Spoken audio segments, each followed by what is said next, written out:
When September ends. This is Lee Habib sitting in for Dennis Prager, and the subject is 21st century science colliding with 19th century bureaucracies. And on to join me on this subject, and this is an important subject, folks. I don't know why our politicians don't talk about it. This is language the American people would understand. It affects their lives. Joining me is Art Robinson, one of these aforementioned scientists. And Art's come up with a pretty nifty way of doing business and using our blood, our saliva, and our urine to determine all kinds of things about our lives and all kinds of ways to help them. And he's come into collision with the FDA himself. Art, thank you so much for joining us. Well, thank you. Art, tell us briefly about what your advance is, if you can, in about a minute and a half. And so sorry to do that to you. That's the modern media. But if you could, help me with that. Help our audience understand that. Well, we work on the diagnosis of disease largely with urine and breath, mostly urine. And we measure about 2,000 things in a urine sample and use those to diagnose disease and to diagnose them before other procedures could. For example, my wife, Laura Lee, died of pancreatitis when my youngest child was 2 years old. Today, we could save her life with that and the lives of many other people. But what we find is that there are government impediments and political impediments. The guy I'm running against for Congress is out there ridiculing me because I'm interested in urine. But the fact is that today, modern technology can discover huge amounts of information about an individual by studying their urine, breath, and blood. And we're on the forefront of that, trying to deliver it to the people. Now, you talk about the gatekeepers of the medical monopoly, and this is what I don't think the American people quite understand, the degree to which the bureaucracies and some of the large businesses play hand in hand.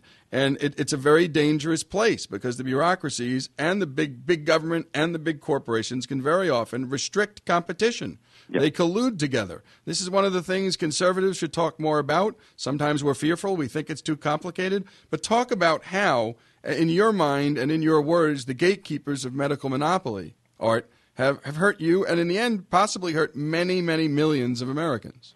Yes, well, they've slowed down progress. Medicine as delivered to the American people today is decades behind where it would be if we didn't have these people in the way.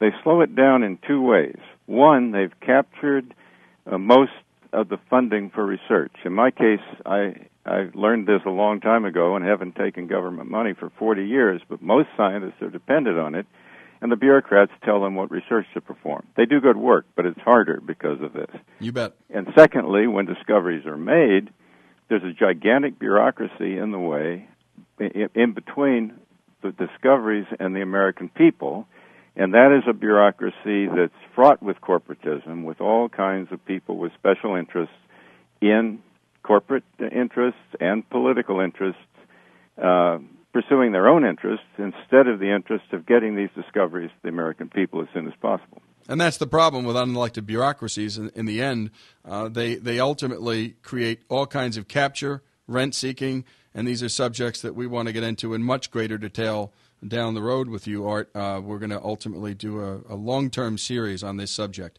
Because the American people need to understand that this doesn't just happen with the FDA and capture. You look at Dodd-Frank and you talk to bankers. Small banks are getting killed by big banks.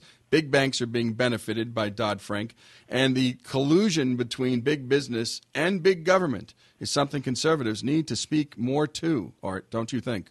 Yes, and the political process is polluted too. I'm running for Congress, and the guy I'm running against won't talk about the issues. He's ridiculing me because I do urine analysis. Yeah, and that's always the way it goes. I mean, the sound bite, you're the urine guy, and then the next thing you know, everybody's laughing, and here you are saying, look, if we can study our urine, we could possibly save a life. And if you had the full ability and the full platform, pretty soon people will be laughing at the guy making fun of you for being the urine guy. Art. That's right. I could have saved my wife's life with what we know today, and we can save the lives of a lot of more people, but a lot of people are going to die that don't need to because of these impediments which slow everything down. Well, Art, I appreciate what you're doing, and thank you for running, and I'm going to make sure that what you're doing is getting out to as many people I know as possible, and let's stay in touch, and let's bring this subject to the American people, and good luck with your race as well, Art.